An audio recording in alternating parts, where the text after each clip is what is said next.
في لقاء رياضي فريد من نوعه أحد أجمل السهرات العربية على المستوى الكروي، سطر الهلال ملحمة للتاريخ أمام ريال مدريد في كأس العالم للأندية. الزعيم الهلالي يقدم الكرة السعودية والكرة العربية بطريقة مختلفة. مباراة لعب فيها الهلال أمام ريال مدريد ند لند في أحد أقوى البطولات العالمية، كأس العالم للأندية الأبطال، في مجموعة يقودها الميرينجي ريال مدريد والزعيم نادي الهلال باتشوكا سالزبيرغ. مجموعة الهلال المحاطة بالمخاطر، كانت أقوى بداية الهلال وريال مدريد. واسمح لي بس أكلم أكثر المتفائلين في الهلال واللي ما كانوا يتوقعوا أبدا هذا المستوى، عطفا على النتيجة اللي قدمها نادي الهلال. مستوى كبير جدا لعب الهلال في ريال مدريد في الشوط الأول، وأخذ ريال مدريد رايح جاي في مباراة قدم فيها الهلال مش فقط إنه جاي للمشاركة أو إنه جاي بس عشان يقدم مستوى، لا ده أنا جاي أثبت حضور وحضور قوي جدا، وجاي أحصل على مركز. وإلى الآن الهلال في صدارة الترتيب، وبالرغم من أن الهلال لم يلعب بالقوة الكاملة. غياب متروفيتش مؤثر جدا جدا كرأس حربة صريح ومباشر، حتى لو كان ليوناردو لاعب قدم أداء ومستوى كبير في هذه المباراة، ولكن متروفيتش كرأس حربة صريح مقاتل لاعب قوي بدنيا كان حيفرق أكيد في مستوى الهلال. تعالوا نبدأ بخطة الزعيم المتمثلة في حراسة المرمى ياسين بونو. مستوى قلوب الدفاع تمبكتي وكولوبالي. أما على مستوى الأظهرة كانسيلو ولودي. وسط الميدان واللي بيتكون من نيفيز وناصر الدوسري. أما على مستوى خط الهجوم والمتمثل في مالكوم وسافيتش سالم، وتقدم الجميع الشاب الصغير ليوناردو. هذه كانت الأسماء اللي بدأ بها الهلال. أما على مستوى الأسماء اللي بدأ بها الميرينجي ريال مدريد، فاكيد انت قاعد تتكلم عن كورتوا في مستوى حراسه المرمى، اسينسيو وهاوسيون على مستوى قلوب الدفاع، اما الاظهره ارنولد وغارسيا. اما على مستوى وسط الملعب ووسط الملعب المهاجم، فانت قاعد تتكلم عن فالفيردي تشاوميني بيلينغهام. لو رحنا لخط الهجوم واللي قدم اليوم مستوى مختلف بقياده رودريجو فينيسيوس، وتقدم الجميع غارسيا. هي دي خطه كل فريق. وتعالوا ننزل ارض الميدان. بعد ما ننزل ارض الميدان ونشوف المباراه اللي المفروض تبدا بطريقه دفاعيه من الهلال وعنف هجومي قوي جدا وكاسح من ريال مدريد، تفاجأنا بأن الهلال من الدقيقة الأولى قاعد يهدد مرمى ريال مدريد. نوقف هنا شوية ونركز بس عشان نفكر هو مين اللي هاجم ومين اللي يدافع، مين اللي المفروض أعلى في المستوى وأعلى قيادة في أرض الميدان على المستوى الهجومي. المفروض أنه يكون أكيد وشيء واضح جدا ريال مدريد، ولكن تفاجأنا بالهلال اللي قاعد يلعب على الكرات القصيرة وقاعد يفعل الأطراف بطريقة قوية جدا. الهلال اللي أحسن استغلال الثغرات اللي تركها أو الأخطاء اللي حصلت من دفاع ريال مدريد. ريال مدريد اللي اليوم كان متفاجئ بل ومصعوب من اللي قدمه الهلال في هذه المباراة. الهلال بدأ انه يفك المباراة ويبعد عن وسط الميدان ويحول المعركة او هجوم المباغت للأطراف.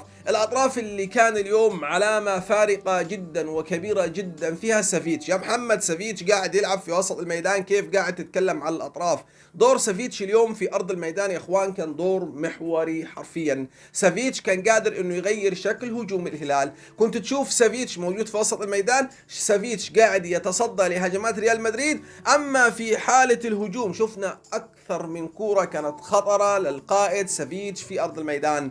المقاتل سافيتش اليوم تقدر تسميه مقاتل في ارض الميدان بسبب انه كان موجود على الاطراف في صناعة اللعب، في وسط الميدان كدور دفاعي، على الناحية اليمين، على الناحية اليسار، تشوفه داخل منطقة ال 18 خارج ال 18 وقاعد بيسدد. كان أحد أهم الركائز اللي لعب عليها الهلال في مباراة اليوم. حتى سالم ومالكم كانت أدوارهم اليوم مختلفة عن أي دور بنشوفه للهلال معانا في الدوري، لأن سالم ومالكم تعودنا إن هم اللعيبة بيلعبوا على الأطراف بيقوموا بدور هجومي. هو ده أكثر اللي بنشوفه في المباريات العادية جدا. وانتم عارفين طبعا قبل إنزاجي مع الهلال شفنا كان موسم غير مبشر للهلالية بالمرة. الهلال قدم أحد أسوأ مستوياته في هذا الموسم على مستوى الدوري، على مستوى الكاس، ولكن الهلال كان مشغول جدا بالإعداد لكأس العالم للأندية الأبطال.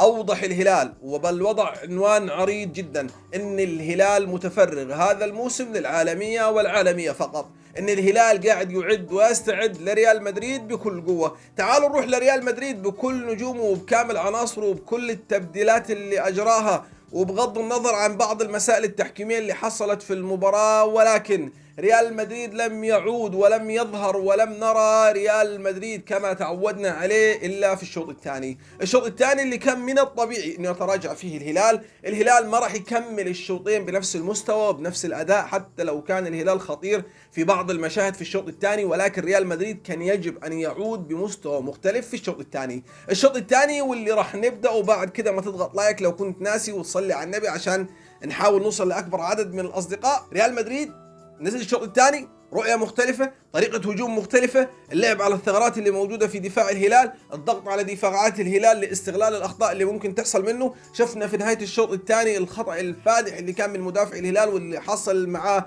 ريال مدريد على ركلة جزاء أضاعها فالفيردي وتألق فيها ياسين بونو بكل قوة، ولكن ريال مدريد خطورته كانت في رفع نسبة الاستحواذ فقط في أرض الميدان. وصل بكرات خطيرة لمرمى الهلال، فعلا وصل بكرات خطيرة لمرمى الهلال. هل كان قادر على التسجيل؟ هذا لم يحدث أبدا يا صديقي. هل ريال مدريد كان قادر أنه يكتسب من الهلال مساحة أكثر تعطيه الفرصة أنه يكون موجود بهدف وهدفين وثلاثة؟ الهلال لم يترك ريال مدريد يتحرك بأريحية حتى داخل منطقة العمليات. اليوم الهلال كان قادر أنه يوزع مجهوده، يوزع لاعبيه، يستغل كل الأخطاء اللي قاعدة تحصل في صفوف ريال مدريد بسبب أن ريال مدريد كان متعجل النتيجة ومتعجل عملية التهديف. ومن هنا وقع ريال مدريد في أكبر مشاكله، لأنه شئنا أم أبينا ريال مدريد لم يتوقع أبدا هذا المستوى وهذه النتيجة والمفاجأة من نادي الهلال. كان متوقع أنه راح يقابل فريق عربي خليجي راح يقدم مستوى إلى حد ما ممكن آخره الشوط الأول يخرج معاه بالتعادل السلبي بدون أهداف، الشوط الثاني يكون ريال مدريد هو فيه المسيطر يجيب هدف واثنين وثلاثة زي ما شفنا في النتائج الكبيرة اللي قاعدة تقدم منذ بداية هذه البطولة المختلفة بكل عناصرها، ليفاجأ بفريق صامد وصامل إلى آخر دقيقة. في الأخير يحق لكل هلالي أن يكون فخور جدا بالمستوى والأداء والملحمة الكروية اللي قدمها الزعيم نادي الهلال. مليار مبروك لكل الأمة الزرقاء، أداء ومستوى ومتعة وجمال وحرفنة ومهارة وقوة وتهديد لأهم وأكبر نادي مرشح لهذه البطولة.